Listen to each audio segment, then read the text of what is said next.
Sur les matins terriers, celui qui a la haine des cadeaux vivra. Il ne faut pas aimer les cadeaux.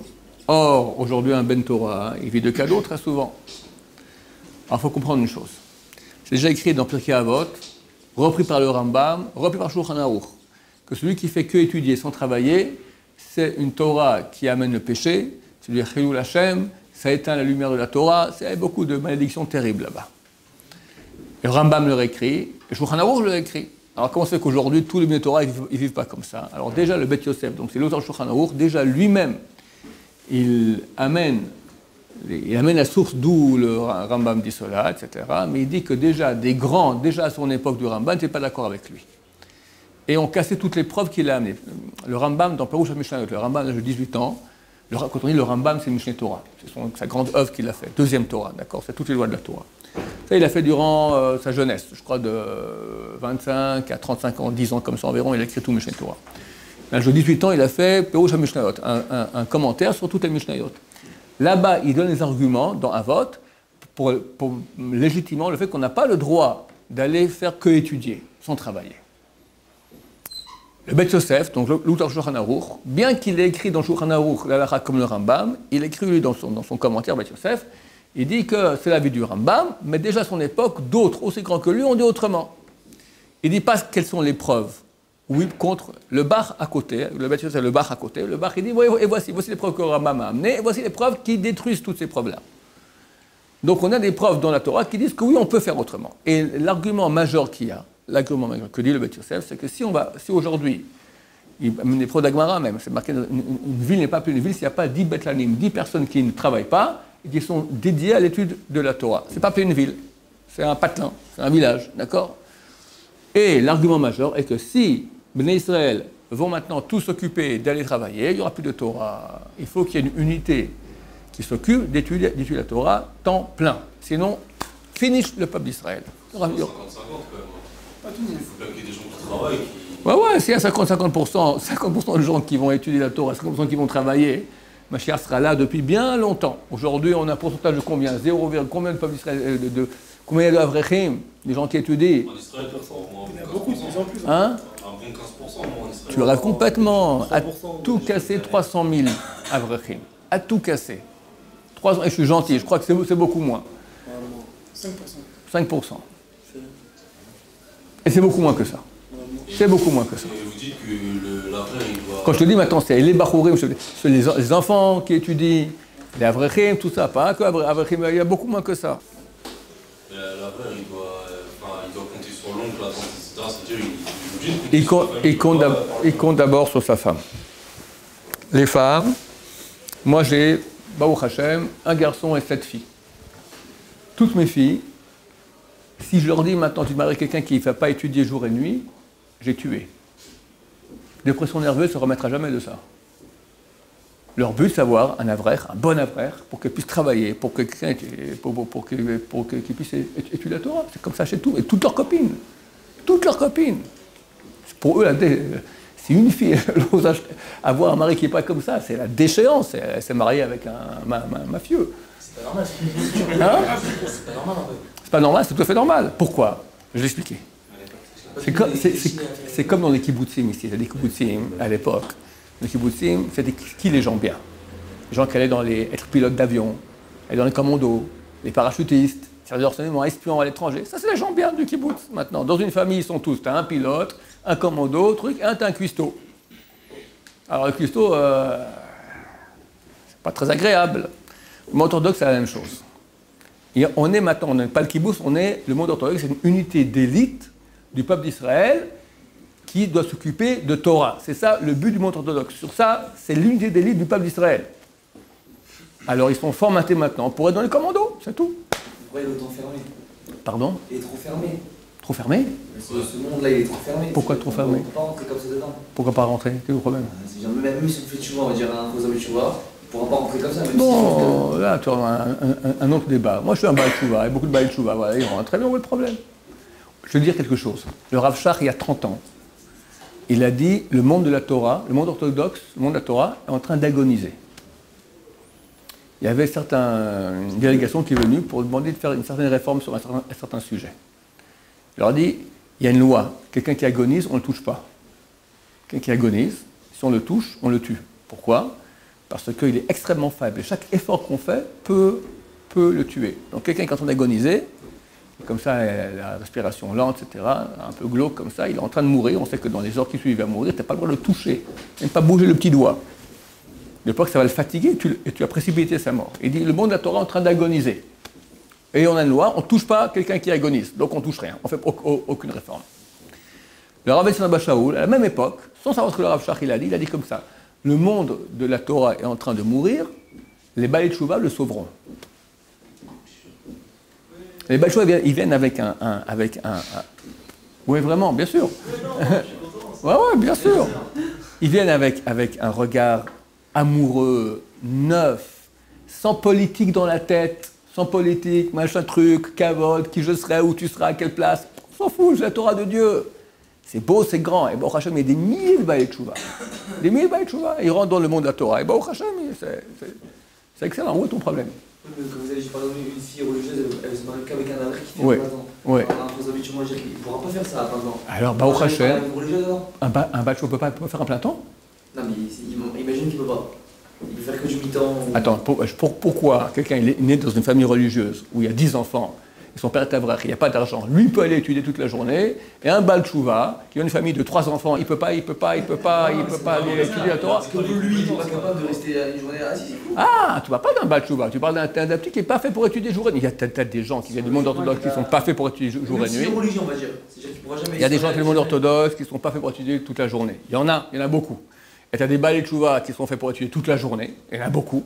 Et il y en a qui ne sont pas faits pour étudier la journée. Ça, c'est un tempérament. Il y a des gens qu'on appelle ça en hébreu, ils ont des épines dans le postérieur. Il ne peut pas s'asseoir longtemps. Au bout d'un moment, d'accord. Alors, Baruch Hashem, comme il y a des hommes d'un certain type, il y a aussi des femmes d'un certain type. Et qui se ressemblent, ça semble. Donc tu as des hommes qui vont chercher une fille qui veut jour et nuit, son mari l'étudie. Elle veut qu'elle ait un mi-temps, elle veut 1 heure le soir, elle veut je veux pas la Torah du tout. D'accord? T'as de tout. Baruch Hashem. Oui, madame, par exemple, vous avez dit les filles du Judaïsme orthodoxe, toutes les copines ensemble, c'est dans le séminaire. C'est dans les séminaires, Beth Yaakov, Baruch Hashem. Oui, absolument. C'est spécial là-bas. C'est spécial, c'est l'unité d'élite. Dans la famille du kibbutz des commandos, tu comprends? Au kibbutz, ils sont tous en unité d'élite, c'est bien, c'est comme ça qu'on fait. Pas toutes réussissent, non, mais c'est certainement ce qu'elles ont comme but. C'est ça réussir. Et si elles n'ont pas ça, tu les as tués.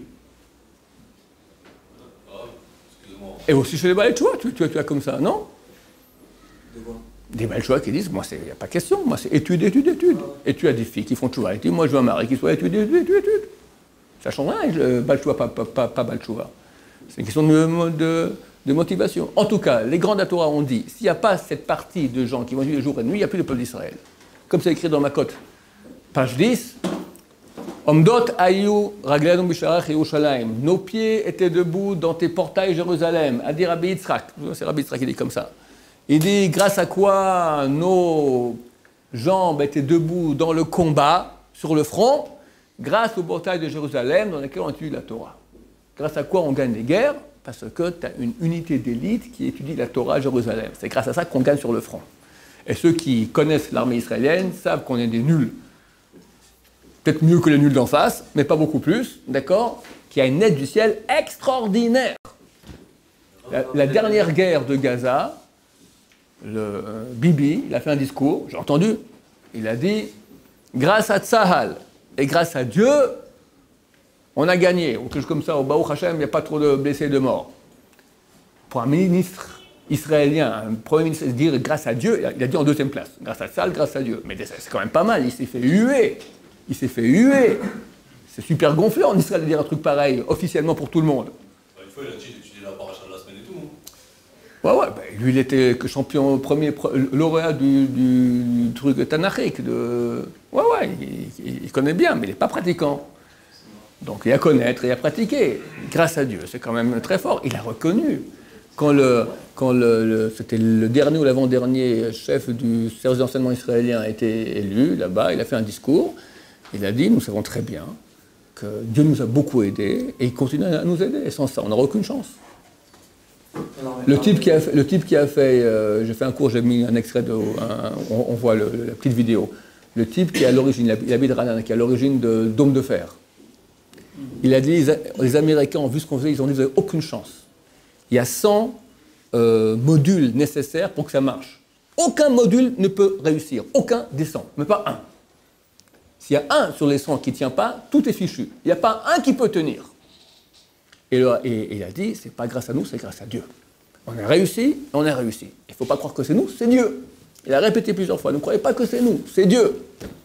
Il a vu de ses yeux comment tac, tac, tac, tac, tac, tac, on arrive à un truc extraordinaire. T'imagines?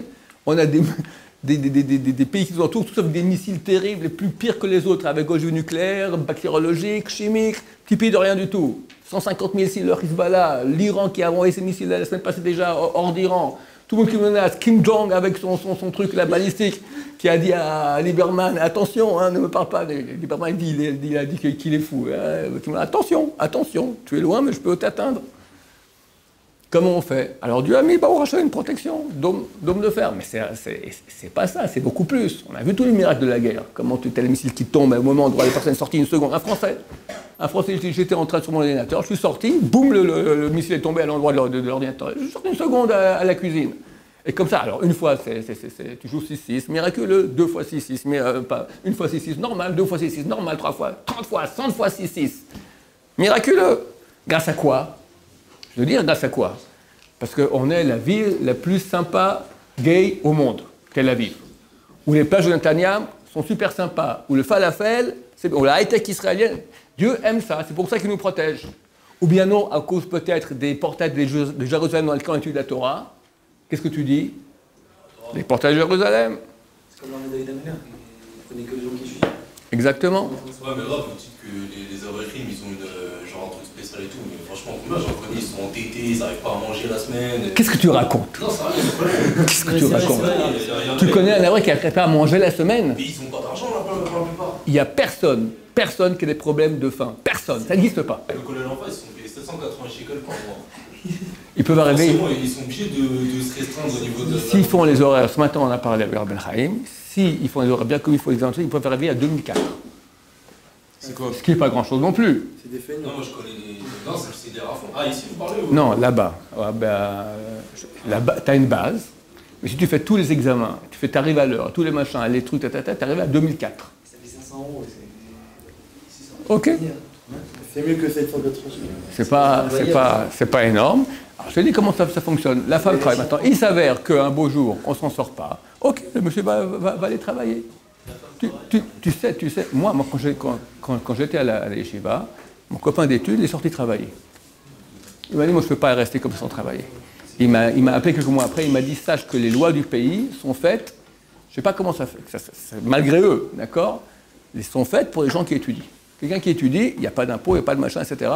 C'est difficile en Israël. Là, tu sais combien de gens, officiellement, ont faim en Israël? 30% de la population sont au-dessous du seuil de pauvreté. Et néanmoins, tu as un monde de Torah avec qui font des enfants, ils n'arrêtent pas de faire des enfants, Baruch Hashem.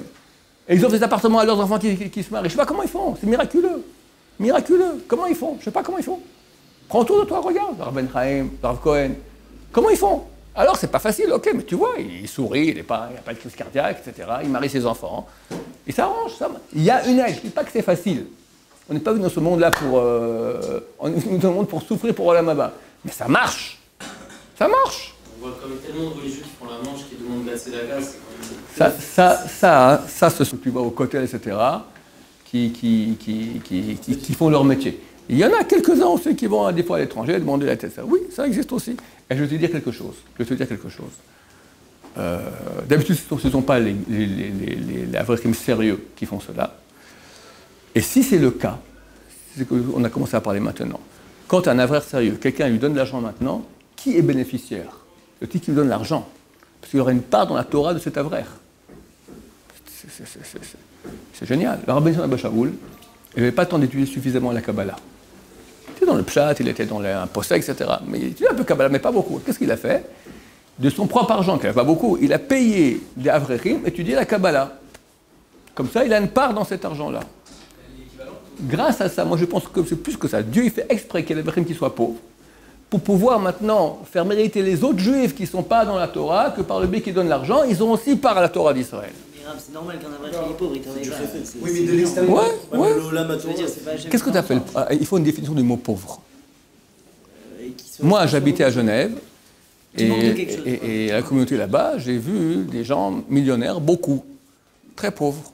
Ah oui, complètement, parce qu'il manque de tout. Pourquoi pauvre? Parce que lui, il a 10 millions, puis ce copain à côté, sur ce siège à côté, il a 20 millions. Combien il lui manque? 10 millions. Il est pauvre. C'est la définition du pauvre, pour quelqu'un qui est manquant. Alors, manquant de quoi?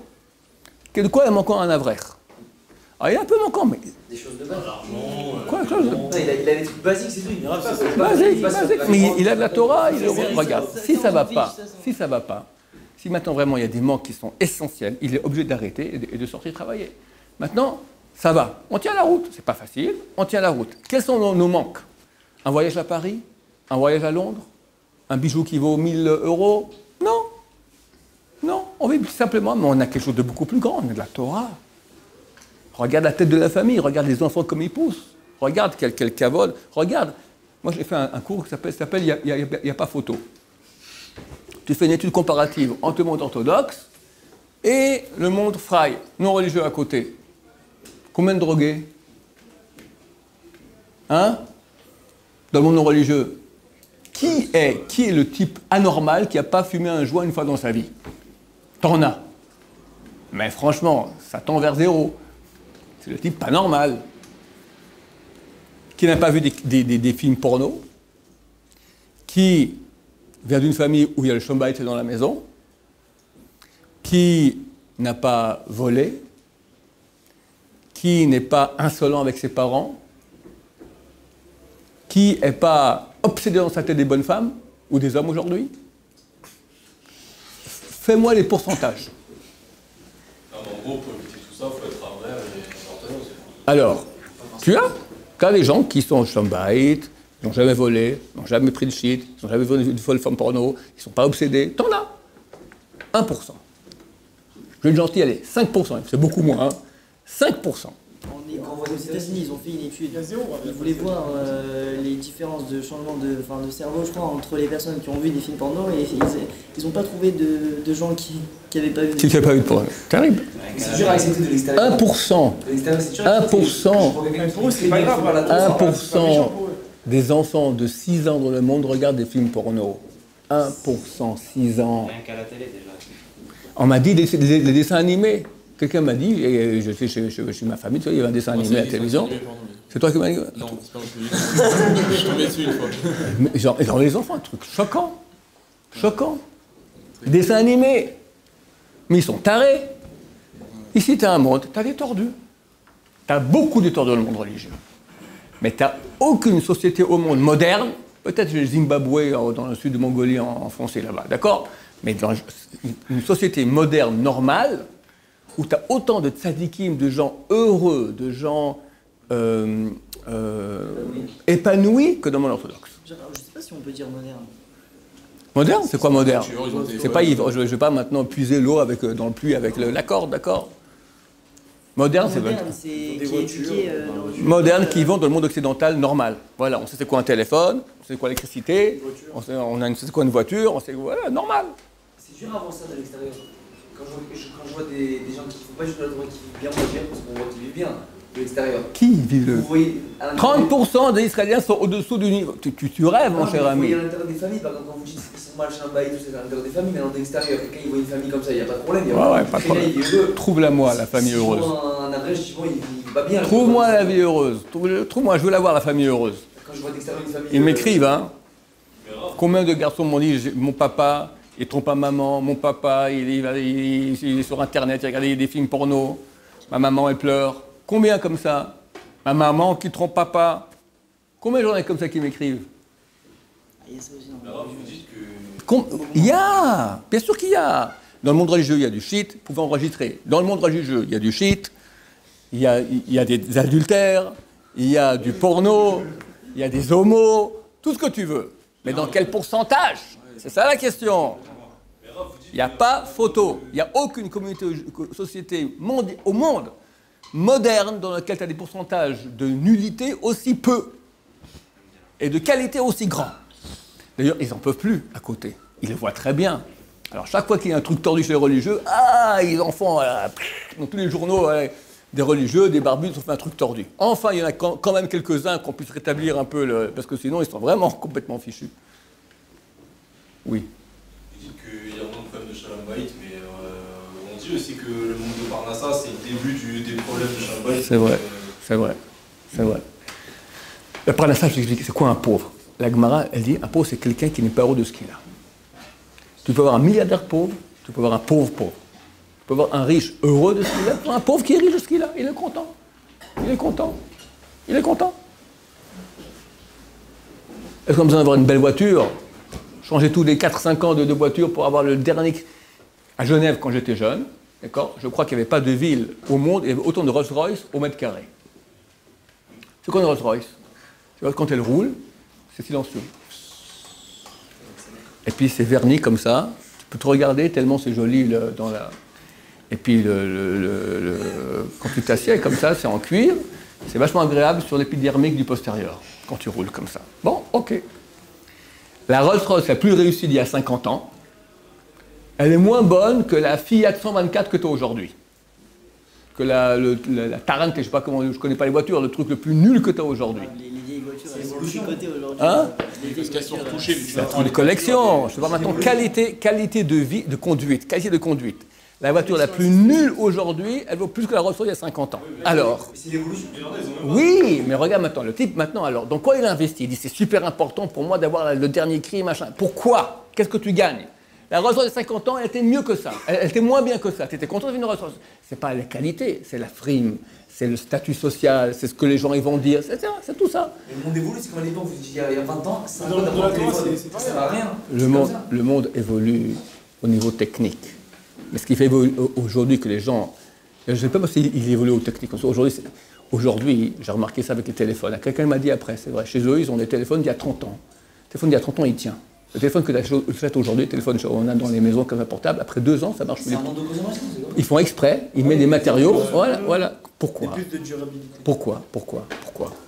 Parce que pour qu'il y ait une société de consommation, il faut créer de la jalousie, il faut créer de la concurrence, il faut créer un statut social. Si toi, tu n'es pas maintenant, tu as même des pubs qui disent vos voisins seront verts de jalousie. C'est un argument de vente. Pourquoi? Parce qu'il faut que les gens achètent. On doit leur mettre dans la tête maintenant quelque chose. Il faut que tu aies un but dans la vie. La bagnole, les vacances à Ibiza, qu'est-ce que j'en sais, d'accord? Il faut que tu aies un but dans la vie, quelque chose. Alors tu travailles pour cela. Mais on dit, mais ces buts-là, c'est rien. J'ai un autre but maintenant. Moi, j'ai un but qui est moi, ma famille, mes enfants, ma relation avec Hachem, une qualité de vie. Alors je mets de côté ces trucs-là qui ne servent à rien. Et ce que j'ai du point de vue, je te dis, aujourd'hui, le plus pauvre que tu as en Israël, au Maroc, il y a 50 ans, il était riche. Il appelait un type riche, le Rav Elbaz, Owen Elbaz. Il habitait à 10 km en face dans un patelin qui s'appelait Boujad. Et mon beau-père, il appelait un autre patelin au Maroc qui s'appelait Kesbatadla. 2 patelins où il y avait des juifs, comme ça. C'est un patelin, il y avait 2000 personnes à tout casser dans ce patelin. Il y avait là-bas 100, 200 juifs. D'ailleurs, mon beau-père m'a dit que chez eux, pour appeler un idiot, ils appelaient un Boujadi. Boujadi, tu viens du village d'en face. Alors, le Rav Elbaz un jour a rencontré mon beau-père, et ils ont parlé, tout ça, et le Maroc, il dit, alors Rav Elbaz dit que à l'époque, quelqu'un qui avait 2 chèvres, il a été appelé le riche du village. 2 chèvres! Parce qu'il n'y avait rien autour. Si j'ai 2 chèvres, il n'y a rien, je suis dans le désert. Mais je suis riche. Donc je t'explique maintenant. Mais non, je vais dans le désert, Donc tu comprends que la notion de pauvreté, c'est subjectif. La Gemara, elle dit, c'est quoi quelqu'un qui est riche, qui a les toilettes proches de chez lui? À l'époque, il fallait aller aux toilettes. Au milieu de la nuit, tu dois faire 1 kilomètre. Quand il pleut. Aujourd'hui, un temps, c'est quoi un riche? Quelqu'un il avait de l'eau facilement. Il fallait descendre dans la rivière, ramener. Aujourd'hui, tout comme ça, tu as de l'eau. Tu appuies comme ça, il fallait faire du feu à l'époque, tu as un bouton. De mon temps, je voulais chauffer le café, il fallait prendre un finjan, mettre de l'eau, mettre le gaz, allumer, attendre 5 minutes, tout ça. Aujourd'hui, microgale. Je veux dire, ce qu'ils ont pris, ils n'ont rien autour, et ce qu'ils ont, ils sont contents parce qu'ils ont que ça. Je dis qu'on ne peut pas dire maintenant que quelqu'un qui n'a pas tout le confort, le top niveau et le luxe qu'on veut nous faire gober comme étant but de la vie, il est pauvre. Parce que par rapport à il y a 30 ans, il y a 20 ans, il y a 50 ans, il est riche. Simplement, il dit, moi ça ne m'intéresse pas, ces bêtises-là, on veut me faire consommer de force, me faire des besoins, on me crée des besoins de force, je n'ai pas besoin de ça. Par contre, vous avez des besoins très grands, vous autour. Quoi? Vous avez besoin de vous-même, vous êtes des gens perdus. Où est le Shalom Bayit? C'est comme ce qui se passe aujourd'hui, mais c'est une crise terrible. Les gens sont pas à côté de la plaque. Qu'est-ce qu'ils sont prêts à faire pour avoir un peu plus d'argent? Quelle magouille, c'est un monde de menteurs, de magouilleurs. Alors ils magouillent eux, ils se magouillent eux-mêmes. Leurs enfants, leurs femmes, il n'y a rien. Wallo. Nul. Et du shit. Pour oublier que... Hein? Je ne parle pas de tout. J'ai bien dit, je parle de pourcentage. Il faut faire une étude comparative. Tu prends les pourcentages de bonheur ici, les pourcentages de bonheur ici, et je dis, il n'y a pas photo. C'est terminé. Tu as des religieux tordus, tristes, il y en a. Tu as des non-religieux heureux, t'en as. Dans quel pourcentage? C'est à peu près l'inverse. C'est l'étude qui les rend heureux ou c'est parce qu'ils sont contents de peu? C'est la richesse intérieure qu'ils ont de leur relation avec Hachem. C'est un bonheur intérieur, parce que l'extérieur, on ne voit pas ce bonheur. Tout bonheur est intérieur. Tu connais un bonheur qui n'est pas intérieur? Non, moi quand je vois quelqu'un en arrière, je ne vois pas qu'il est heureux, je ne vois pas quelque chose de spécial. C'est tout intérieur. Le bonheur est intérieur. C'est pas marqué sur l'oreille ni sur la bouche. Tu te vas dans la route comme ça. Il est fou. C'est intérieur. Bien sûr que c'est intérieur. Il y en a qui Tu peux voir. Tu pars avec lui, tu vois qu'il est bien. Il est bien. Je sais pas s'ils ont un strict minimum. Les apparts, ils sont pas non plus très bien. Même la voiture la plus nulle, ils l'ont même pas. Ouais. Comment il vivait au Maroc, le riche, il y a 5 ans? Comment le roi David y vivait, tu crois? Dans quel appartement? Je te garantis qu'il n'a pas un appartement le plus minimum qu'il y a ici aujourd'hui. Le roi David. On a été voir son palais l'autre jour. Mais oui, avec les trucs. Voilà, donc je te dis que c'est subjectif. C'est subjectif. Ok, mais il faut au moins avoir un choix. Ils n'ont même pas une voiture. Ils n'ont pas besoin de voiture. Des fois, ça peut être on a un enfant. Des fois, ok. Alors, regarde maintenant. Mettons dans la balance. Ici, j'ai pas de voiture, mais j'ai une qualité de vie. J'ai un mari qui m'aime, qui ne regarde pas les autres bonnes femmes. J'ai des enfants qui me respectent. J'ai des valeurs. Des valeurs d'aimer Dieu, de faire le bien autour de soi, de jamais mentir, d'être honnête. J'ai pas de voiture. Et là, tu mets pas une voiture, je te mets 10 voitures. Non, je te les mets toutes pour que tu comprennes que la Lamborghini, la Porsche, tout ce que tu veux, d'accord?